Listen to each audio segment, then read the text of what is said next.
Let's begin by talking about what takeaway messages I got from this chapter. First is to treat yourself how you would treat other people. And yeah, oddly enough, that is the rule name for this chapter, but that's one of the takeaway messages. And it's a weird take on the golden rule, and we'll talk about that. Second message is to challenge yourself and work on improving yourself. I'm perfectly fine with that message. No complaints.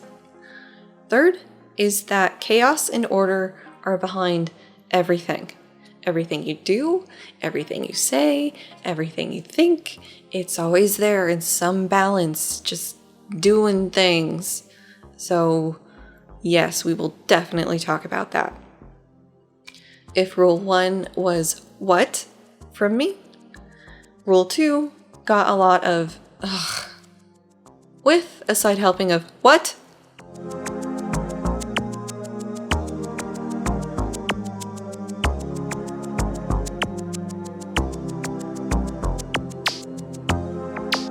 Welcome back to the channel and the third straight week of Jordan B. Peterson's 12 Rules for Life.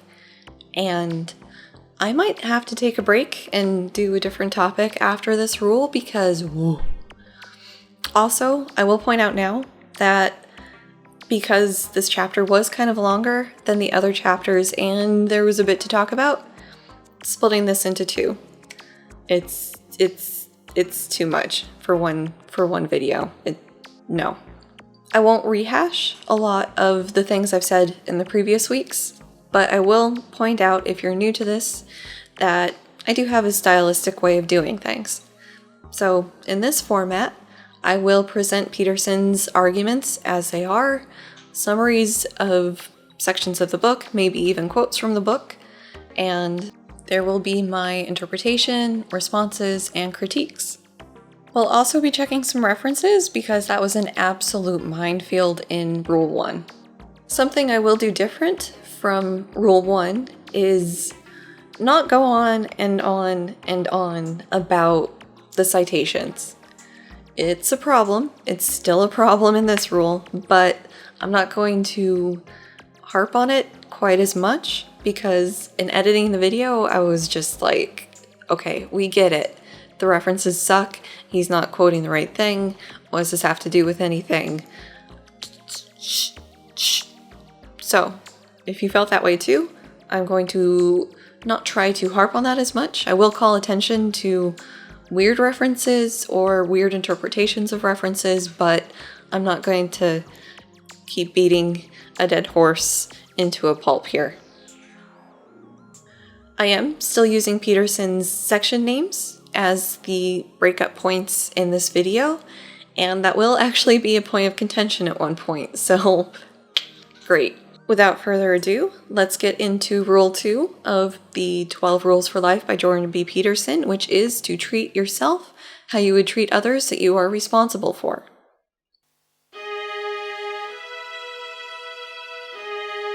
We start this section by talking about people who don't take medication that's prescribed for them. It's called noncompliance.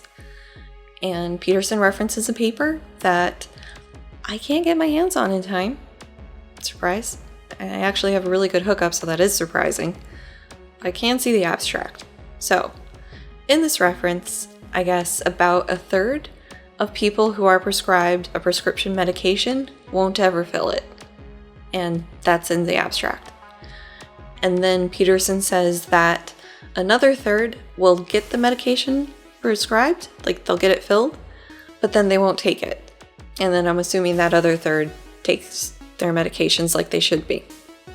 Peterson describes medical doctors and pharmacists as having the propensity to blame the patients for not taking the drugs, whereas psychologists are trained to blame themselves for not conveying the information well enough.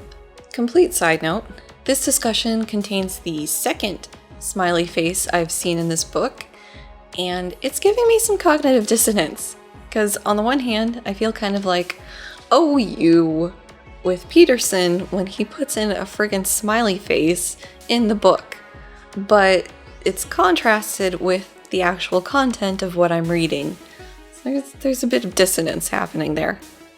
He describes a kind of worst case scenario for somebody not taking their drugs. This person, this imaginary person, he's set up, has kidney disease, they're on dialysis, and they receive an organ transplant. Great.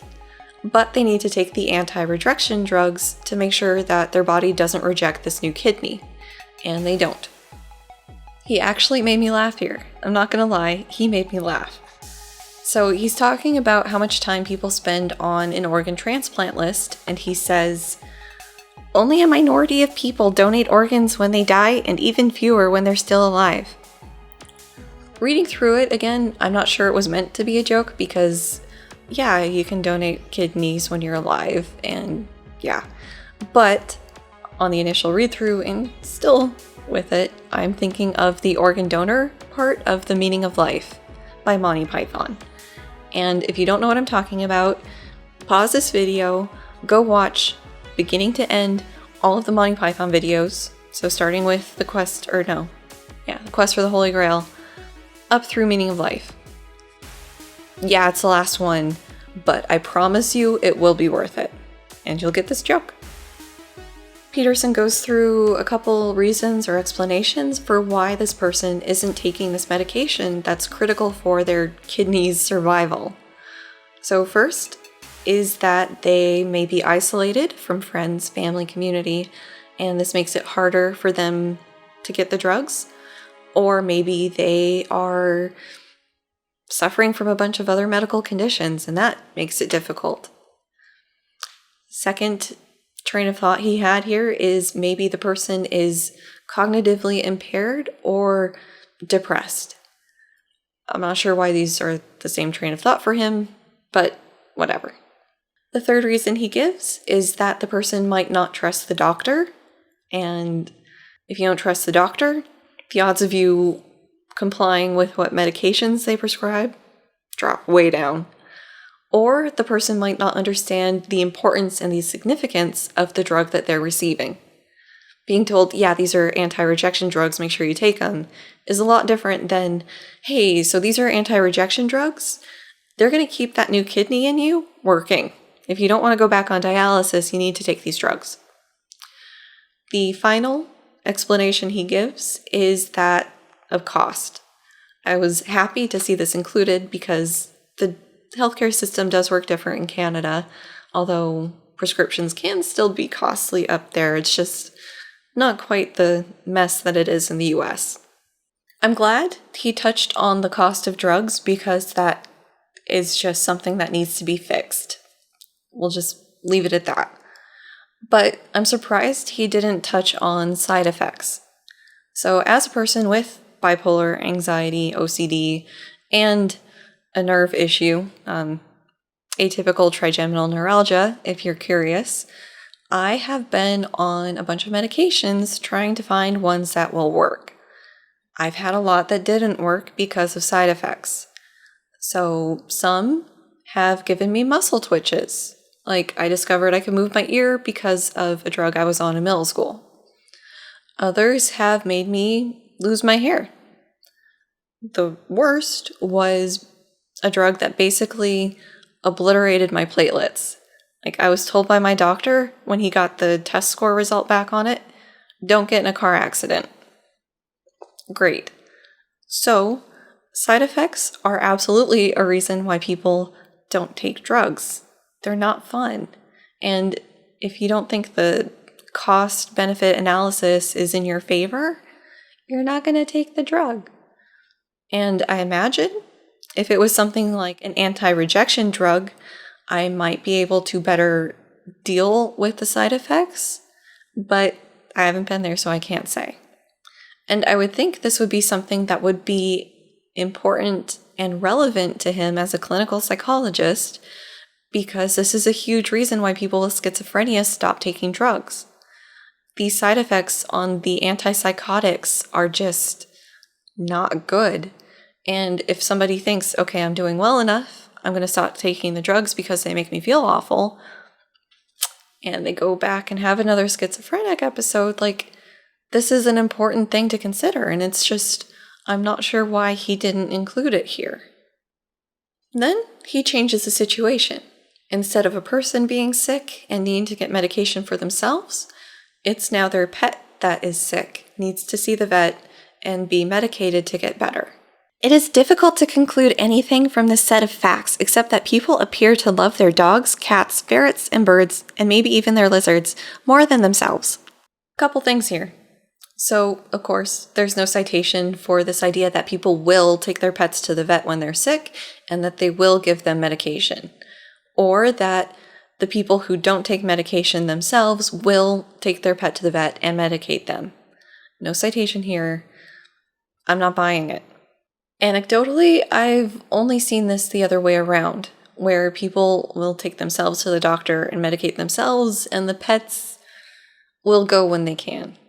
And granted, this is absolutely not universal, it's just my experience, but it certainly argues against this idea that pet owners will sacrifice themselves for their pets.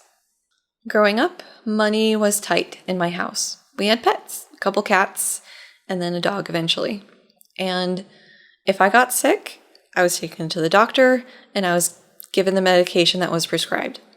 My dad, regular checkups, he had blood pressure medication and Valium for the anxiety Tourette's and stuff. Taken regularly, regular checkups, all of that business. Our pets would go to the vet when we could afford it, and basically they had to be sick, for us to go to the vet. They would sometimes get their teeth cleaned, every several years when we could afford it, but it wasn't a regular thing. They didn't have the yearly checkups that a lot of cats are supposed to have with the blood work and all of. Nope, that was not happening. They were healthy enough. Yeah, and we loved them. They were members of our family, but money was tight, and yeah, they're pets. Also, going back to my side effect explanation for why people aren't taking their medications, it's a lot easier to administer a drug when you don't feel the side effects of it. So my cat, Cleo, has kidney disease. Somehow she's still kicking. She got the diagnosis in 2016, so she's doing good. She gets a pill every night, and it keeps her eating. It keeps her from hiding all the time. She's her normal self, but I don't know if she's experiencing any side effects. I don't know if it's giving her constant dry mouth or if it's making her feel like she's having an out-of-body experience all the time. Gabapentin did that to me. It was not fun. I don't know what she's experiencing. And so it's easy to just, click, you get your pill. It makes you better when you're not experiencing the side effects. Peterson speculates that the reason people seem to love their pets more than themselves is because of shame. And later in this chapter, he'll talk about how long it took him to figure this out. But the thing that helped him figure out this shame thing that apparently we all have is the Garden of Eden story from the Old Testament of the Bible. Natch.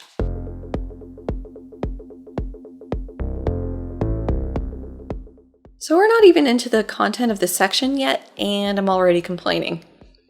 So the title card has this section as the oldest story, but that honor goes to the Epic of Gilgamesh, which was written in what is now Iraq, and it's actually about 1,000 years older than the biblical stories. So yeah, Peterson, being a comparative person who looks at the world's mythologies and stuff, Gilgamesh, dude. So he talks about the first bit of the Bible, a little bit of context for it, and mentions that Genesis 1 was almost certainly written by a different author than Genesis 2 through 11. So these are the very, very beginnings of the Bible. And I was honestly a little bit surprised to see this sort of admission from him.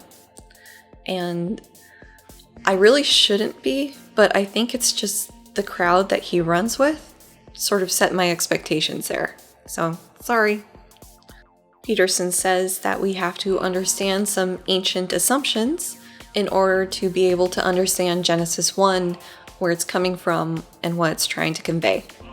But we aren't going to talk about Genesis 1 for the rest of this video. Surprise! Because we are so scientific now, and so determinedly materialistic, it is very difficult for us to even understand that other ways of seeing can and do exist. People who were around when the foundational epics of our culture emerged were more concerned about survival than with discovering objective truth. Objective truth pinged me as jargon, so I googled it and yep, philosophy. And it basically means stuff not tainted by subjectivity or a subjective biased observer. So in science, we like to think that we are measuring objective reality and describing it with laws and theorems and all of that. But, sometimes biases do come into play and we do fail. It does happen. I admit it. The way this is included here sounds almost postmodern. Before the dawn of the scientific worldview, reality was constructed differently. Being was understood as a place of action, not a place of things. And what is this reference 31 that supports such a strong assertion that reality is constructed differently now than it was then? Maps of Meaning, his book. Good. So he says that reality construction was different in the olden times than it is now, but then he says it's similar to how we tell each other stories now. So subjective experience includes things like pain, hunger, thirst, sex drive, these basic survival sort of things that we've got going on. And he says that these aren't easily reducible into objective terms and uses pain as an example. Should someone tell him about the 1 to 10 pain scale that healthcare practitioners use to assess people's subjective pain in a kind of standardized, maybe objective way? That which we subjectively experience can be likened much more to a novel or a movie than to a scientific description of physical reality. It is the drama of lived experience, the unique, tragic, personal death of your father, compared to the objective death listed in the hospital records. First, yeah, subjective experience is subjective. Is anybody arguing this? Second, as somebody who lost my dad in high school, yes, there was the absolutely personal, heart-rending part of losing my dad. That was purely my subjective experience of things. But there's also the objective health records, which are pretty damn important for telling me how he died. I need both, really. I guess I'm not getting his emphasis on subjective reality being subjective. I don't think anybody's arguing that away. If anything, I think there's too much of a reliance on subjective reality as a statement of objective reality. And topic for another day, but we could really ditch the reliance on eyewitness testimony as the big thing that will convict somebody. Peterson argues that the world of experience has 3 fundamental elements to it: order, chaos, and the process that mediates between the two, consciousness. It is our eternal subjugation to the first 2 that makes us doubt the validity of existence. That makes us throw up our hands in despair and to fail to care for ourselves properly. It is proper understanding of the third that allows us the only real way out. What? Yeah, no citations for any of this. But what? Doubt the validity of existence? The only thing making me doubt the validity of existence right now is this book, Peterson. Come on. Is this him talking about nihilism again? Then we spend about 2 pages in the full-blown style madness talking about what is order, what is chaos, and I'll spare you most of it. Basically, order is the known, chaos is the unknown. Bam! Saved you 2 pages of your life. You're welcome. I will draw attention to this quote, though. In the domain of order, things behave as God intended. We like to be there. We seldom leave places we understand, geographical or conceptual for that reason, and we certainly do not like it when we are compelled to or when it happens accidentally. You can't tell me how to live my life. You're not my real dad, Peterson. Things behaving as God intended kind of presupposes a God existing. Just saying. If we didn't leave conceptual places that we don't understand, how would learning ever happen? Wikipedia rabbit holes wouldn't be a thing that people fall into. Higher ed would go bankrupt. Nothing would ever be learned. Although, I'm in a conceptual place I don't understand with this 12 rules for life. But it would be nice if the book didn't exist. He's projecting again, methinks. So, granted, I am ready to stop moving at this point, but I have lived in 3 states and 2 countries, and the moves have been mostly willingly, and have been good experiences. I've met new people, learned new things, tried new stuff, and I can't believe that I'm an oddball maverick in this regard. People like to travel, people like to experience new stuff, come on. In the closing point of this section, Peterson argues that our brains respond instantly when chaos appears, with simple, hyper-fast circuits maintained from the ancient days, when our ancestors dwelled in trees and snakes struck in a flash.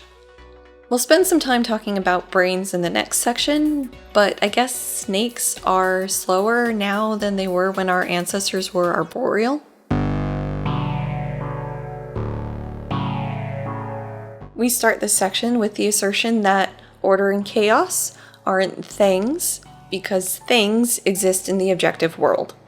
So in addition to the pain scale, I guess Peterson needs to read further down on the definition of things, because it does include immaterial stuff. Jung tinfoil hat time.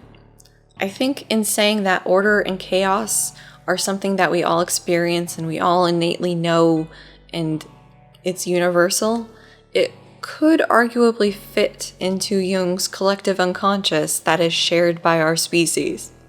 Peterson says that order and chaos can be understood as personalities, and his reasoning for why this is the case involves brain stuff, so we are going to take a quick diversion into brain stuff, and then we'll be back to catch up with Peterson.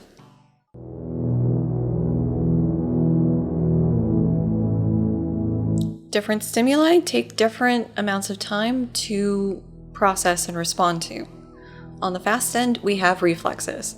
The corneal eye blink reflex, when you close your eyes because something looks like it's going to fly into them, takes about 100 milliseconds, which, if you're not familiar working in milliseconds, it's about 1/10 of a second. The pupillary light reflex, shine a light in your eye and your eye hole gets smaller, takes about 180 milliseconds. The withdrawal reflex, like when you put your hand on a hot stove, results in action in about half a second. Reflexes are fast because they're not hitting the higher brain functions. Basically, the spinal cord can handle a lot of the stupid bad situations that we put our bodies in. And so information, like you touch something, that information goes through neurons of various types that eventually it gets to your brain through the spinal cord. And speed of transduction is about 100 meters per second for myelinated. Myelinated means that you've got this little tube of your neuron for illustrative purposes, and it has these structures on them that are basically fat. And these fat structures help the signal travel faster because it's able to basically skip between the nodes instead of having to go the entire distance. So by hopping, the information travels faster. If the neuron isn't myelinated, it's much slower. So this information travels super fast, but it's not fast enough when you're sitting there cooking your hand on a stovetop. You want this response to happen as fast as possible, and this is done by having the spinal cord capable of handling some decisions without the brain being involved.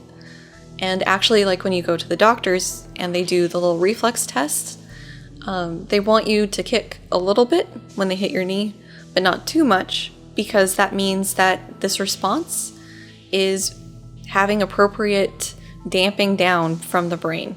If the kick just goes crazy, there's not an inhibitory process happening, and that's not a good sign. So the next part, we're going to talk about not reflexes, and some of the times are going to be faster than the reflexes, so just keep this next thing in mind. With the reflex, we're talking about You putting your hand on the stove, information getting to the spinal cord, information getting back to remove your hand. So that's a round trip. And what we're talking about in this next part is just information getting to part of your brain and no action happening yet. On the slower end of things are things that involve higher cognitive functions. And we're going to focus on the visual processing stream because that's what I'm the most familiar with. Jargon, visual processing stream.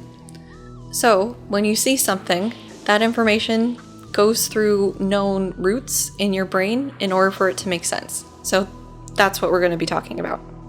At time 0, we start with you seeing some piece of information. It could be a word, it could be a picture, it could be a cat in real life. You see something. That's time 0. About 50 to 70 milliseconds later, this information travels from your eyes to the back of your brain, and we start seeing some activity in the visual cortex. Visual cortex. We're going to go through the cortices here. So the visual cortex is at the back of your brain, and that is an area of your cortex, which is the wrinkly stuff on top, sort of newer, evolutionarily speaking, that is devoted to processing visual information.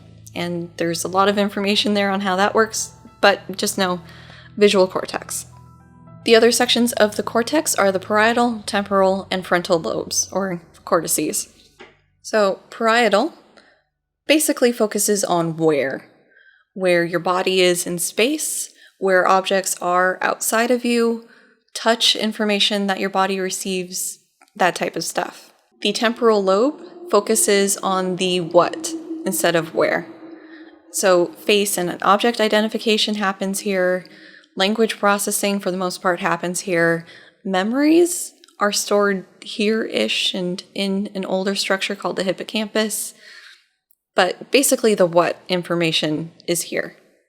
Finally, the frontal cortex is where a lot of things get tied together. Language is generated here. Your body movements are generated here. It handles higher cognitive functions or executive functions like attention, working memory, decision-making, problem-solving, all of that up here. After roughly 80 milliseconds after you've seen something, the information makes it back to the front of your head, but this time up in the frontal lobe. And it's starting to get processed here. And at about 100 milliseconds, we can see a difference in that processing based on how emotionally salient the stimuli are. De-jargonize that. Emotionally salient stimuli are things that can be very angry or aggressive or happy, sad, a lot of emotional information there. At around 150 to 275 milliseconds, attention really starts getting involved and perceptual sense of what was seen starts coming. And around 200 milliseconds, you can start seeing a simple reaction time response. Simple reaction time is basically you hear a noise, you push a button. You see a thing, you push a button. Simple, just you see it, you do it. No thinking involved, really. And so this is basically the fastest you can consciously respond to something. And this time varies based on the age of participants, so it gets slower as you age, and also on the equipment. Some equipment can be a little weird in recording these things, but about 200 milliseconds. In the 250 to 500 millisecond time frame, we start seeing cognition really get involved. Decision-making, problem-solving, meaning being extracted from the stimuli that was seen however many milliseconds ago. Around 600 milliseconds, and we're starting to get more processing happening. So sentences are being understood, especially if there's an error in them. A part of your brain really enjoys when there's a mistake in the sentence. Hidden in all of that information is a weird little quirk of our brains. So, just sitting where you are now, look at an object around you and imagine you had to describe it to me. How would you describe it? You'd probably be able to tell me its shape, its color, its function, its whatever, but you'd also be able to tell me where it is, even though you might not necessarily think to include, oh, it's a stapler to my left. And so this weird quirk is that the what information is processed separately than the where information. And this is where we get into those processing streams. So you see something, and that information goes two ways. It goes through the temporal lobe, where the meaning of what you're seeing is processed. So you see some object, and you recognize it as a cat. But you don't know where it is in space in this stream. The other stream processes the spatial information. So it's able to go, yep, cat is 3 feet away on the floor in front of me. It doesn't know what it is, it's just a thing that's on the floor in front of you 3 feet away. And eventually, these two processing streams meet up in the frontal cortex, and at that point, all these properties are combined into one object. You have a black cat 3 feet away from you on the ground. And just as a side note, because we are going deep into this, why not? Attention is required to bind those properties of the object. We've been able to distract people before that binding happens, and you get all kinds of crazy answers about what they've seen. An interesting brain feature that hasn't really come up so far is that of mirror neurons. Mirror neurons are neurons that fire when you're doing your own thing, and also when you're watching somebody or something else do an action or say something.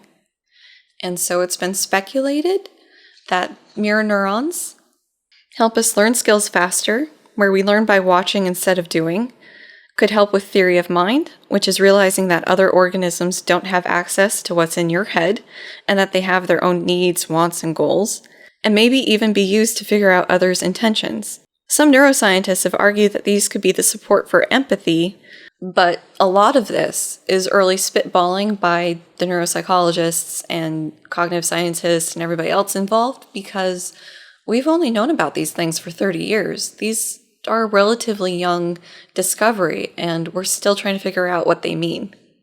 Back to Peterson, briefly. So Peterson says that chaos and order aren't processed as objects first and then personified. His reasoning is that this could only happen if we perceived objective reality first and then inferred intent and purpose, but that isn't how perception operates. He goes on to say that we see what things mean just as fast or faster than we see what they are. I'm not sure what Peterson means when he says we see what things mean, because it seems synonymous with what they are. I thought this was almost talking about the what versus where pathway I was talking about, but the references he used would suggest otherwise. The references for 33, and there's a couple, are talking about the development of language as a species, piggybacking on communicating with gestures, or offering mirror neurons as the critical piece in overhauling our entire understanding of how cognition works, and a book that is sort of a Bible for visual perception researchers. I read it ages ago, but it's a good book. I don't remember exactly what it says, but it was a good book. I'm really trying to figure out what the heck he's going on about here. Maybe it's because order and chaos are abstract concepts? Is that kind of what he's talking about? And abstract concepts are processed differently than concrete concepts? So other abstract things that you're probably more familiar with are things like love or hate, or just these intangible things that exist outside of objective reality. And concrete objects are things that are in objective reality. Your phone, your mom, your dog, things that you can touch.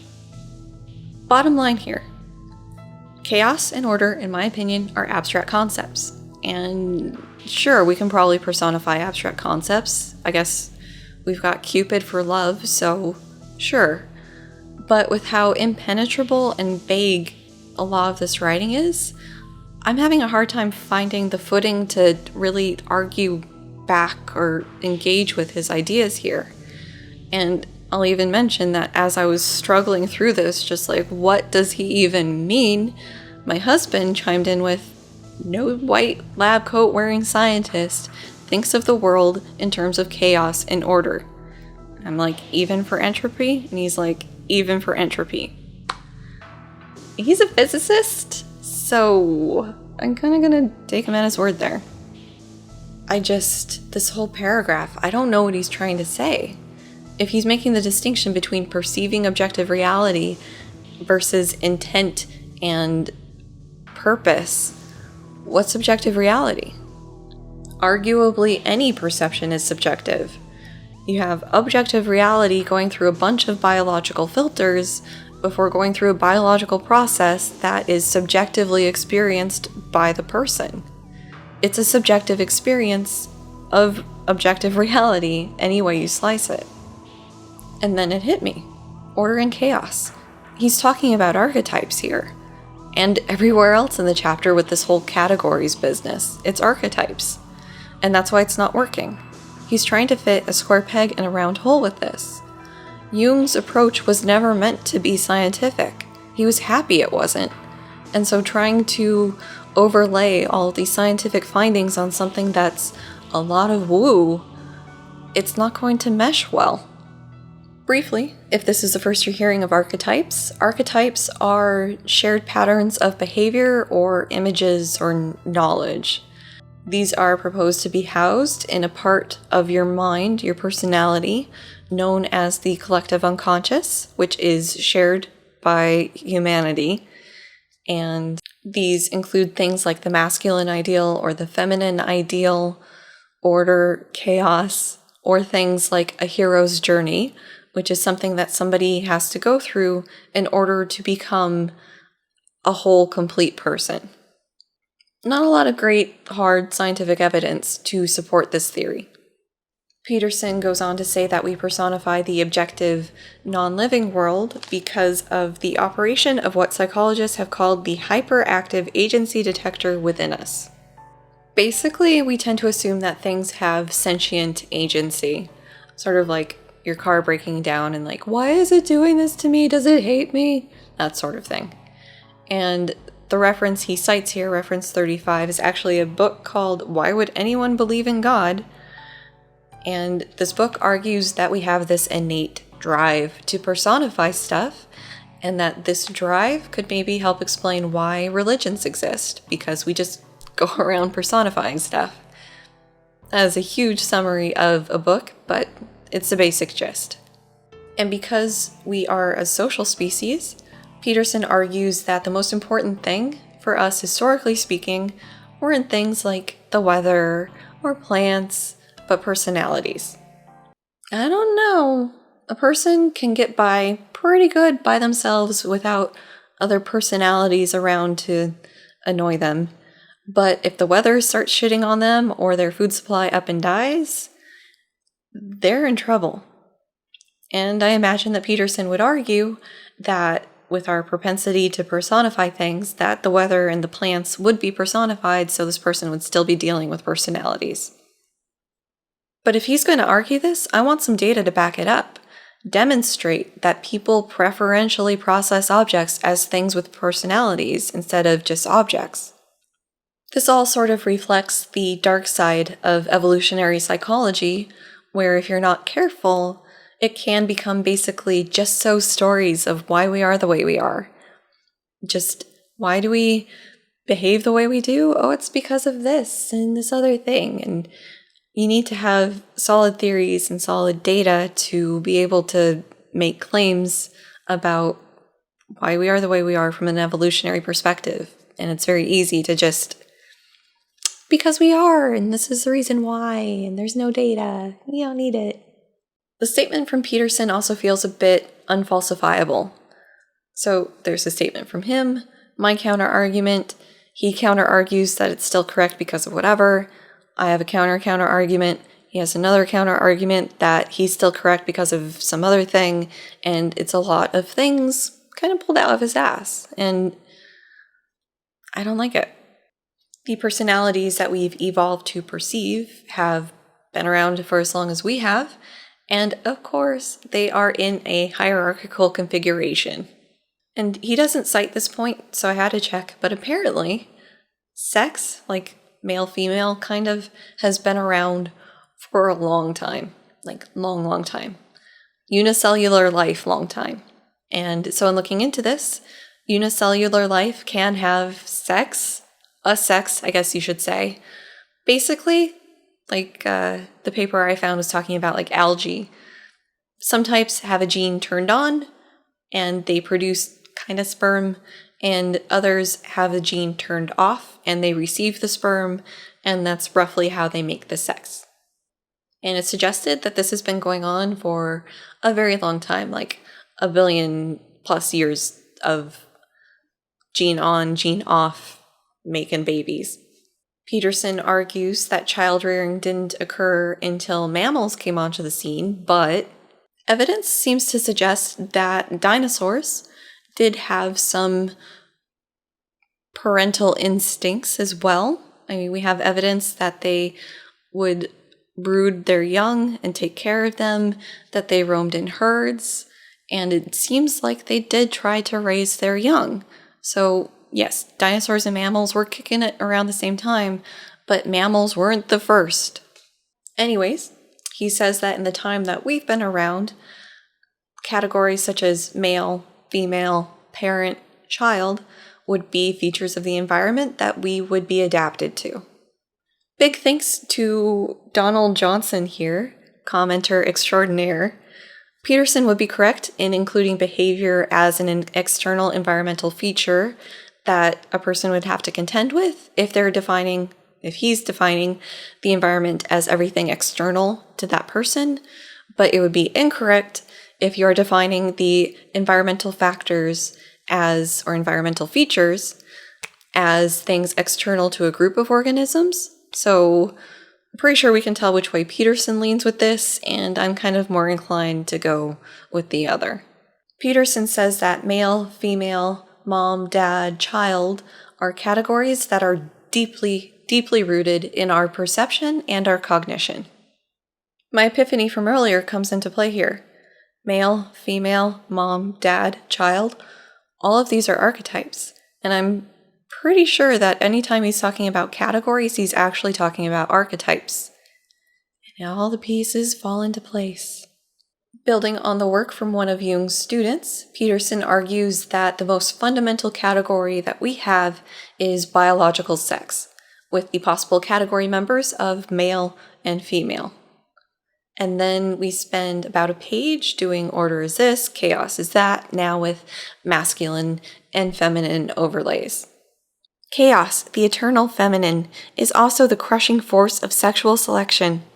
Women are choosy maters, unlike female chimps, their closest animal counterparts. Most men do not meet female human standards. Before we talk about the reference here, just what the fuck, Peterson? He makes it sound like guys are walking around with their dicks out, just like looking for holes to stick it in, whereas women get to sit recumbent on their chaise lounge and turn away suitors on a whim. I'm going to refer you to ContraPoint's excellent video on incels with the discussion of this imbalance from both sides, and go watch that for this sort of thing, because I can't. No. The language choice here is telling, and I don't want to get the things flipped up, so bear with me.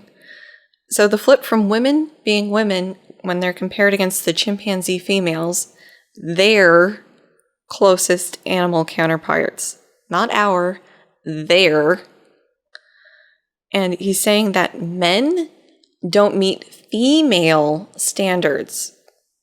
Ugh. He discusses research that suggests that we have more female ancestors than male ancestors, which to him says that our female ancestors looked around at the possible dudes and went, nope, to at least half of them. He was all about mating strategy in Rule 1, but I guess that's out the window now.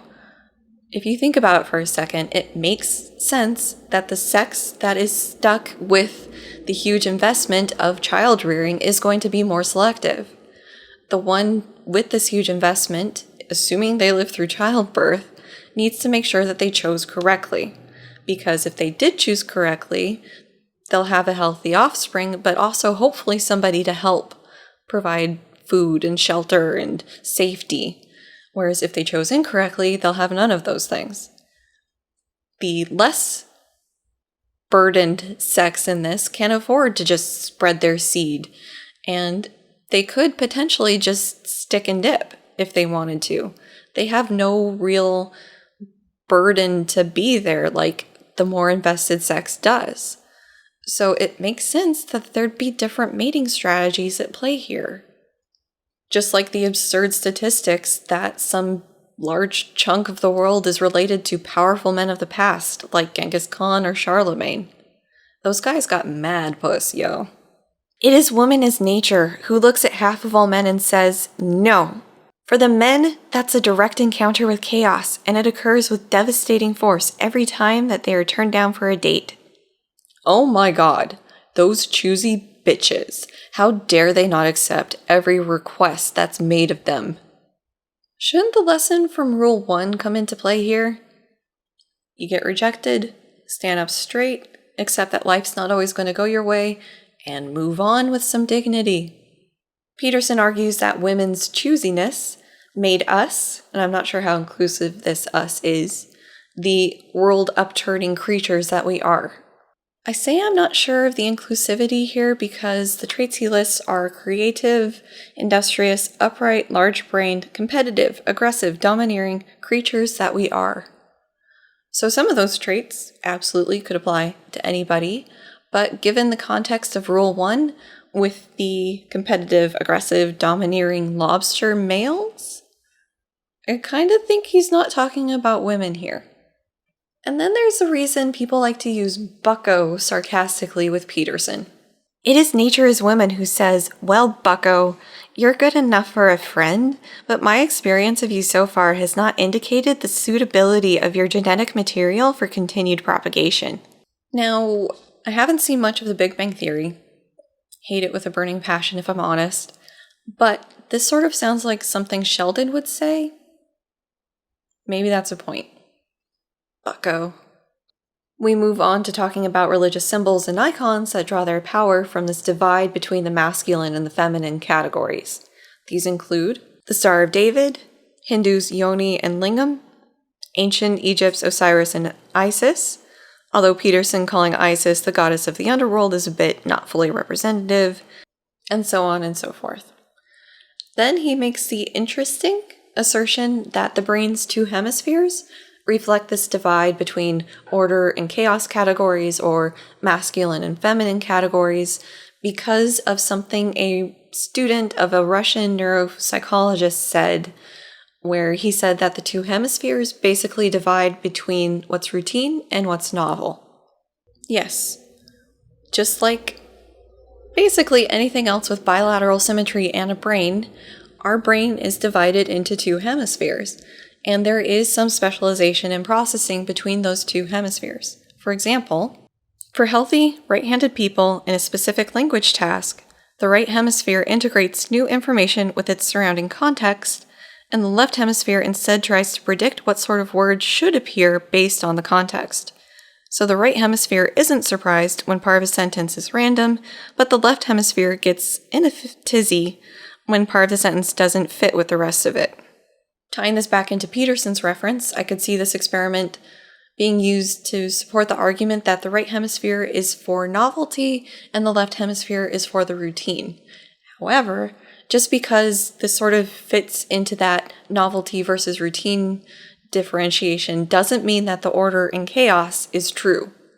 I mean, the order and chaos don't really buy us any predictive or explanatory power. They don't.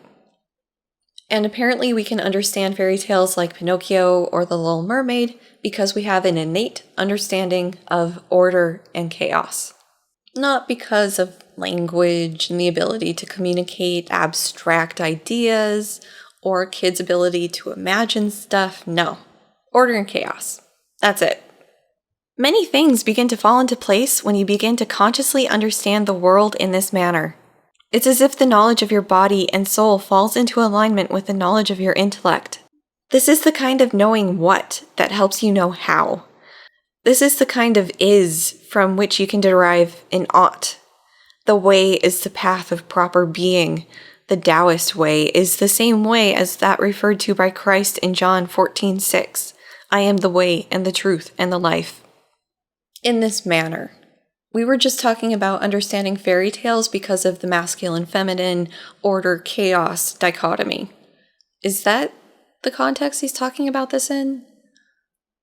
Like, I really had to have my husband read this chapter because the entire time I just felt like I was missing something. And he got about as much out of it as I did and complained about wasting 3 hours of his life, even though I asked him to skim it. The alignment part. It kind of sounds like a non-Jungian way to describe the individuation process and also a little bit of the spirit stage of life. If you don't know what I'm talking about, card somewhere to the Jung video. Low-key, low-level, subtle individuation keeps popping up in this book. I'm not sure how understanding the chaotic feminine and the ordered masculine that lies behind everything leads you to understanding the way. Unless we're talking about archetypes and the anima and the animus, and there it is. This is individuation again. Part of individuation is embracing the opposite sex archetype from what you are into yourself, and in doing so, you can become a whole person. That's it. More order is this, chaos is that, but then Peterson says that we haven't evolved to the world of objects, but to the meta-realities of order and chaos. Right. To be balanced is to have 1 foot in chaos and 1 foot in order, blah, blah, blah, blah, blah.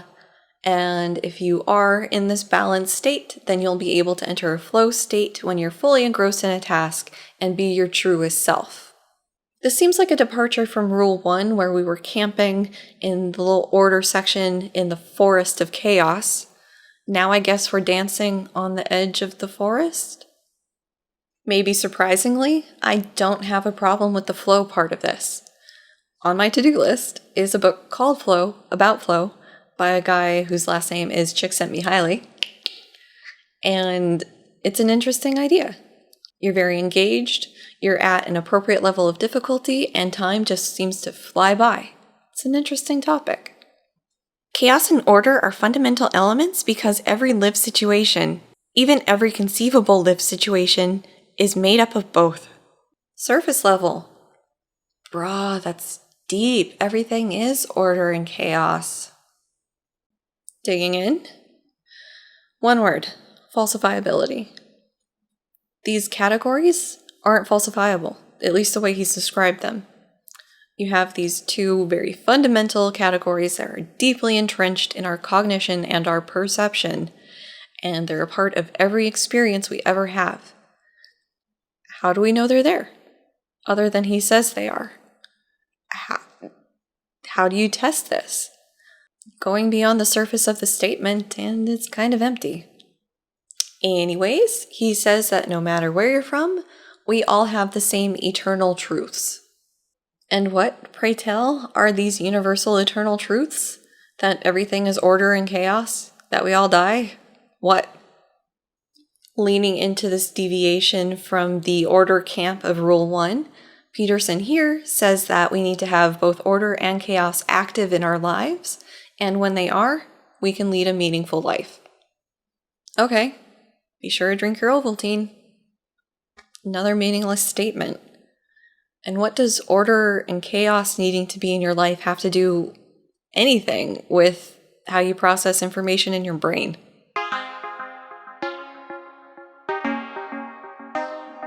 So, I won't summarize the chapter until the end of part 2, when we get through the whole chapter, but I will say so far this has been an absolute perfect example of the too vague and too specific at the same time. So he gives all these examples of order is this, chaos is that, masculine order is this, feminine chaos is that, and also that chaos and order are everything, but by having it be stretched so far and cover so much, you basically lose any precision in being able to actually describe what these are. And that's kind of a problem. And the situation only gets worse when we bring in the cast of the Garden of Eden. So that's it for part 1. Part 2 we'll pick up next week, finish off this chapter, and then I will take a Peterson vacation for a week. I've got a Patreon poll running right now for what sort of topic areas people would be interested in, and may take inspiration from the highest voted thing there for what I'll do on my week off from Peterson. And yeah, so hey, Patreon.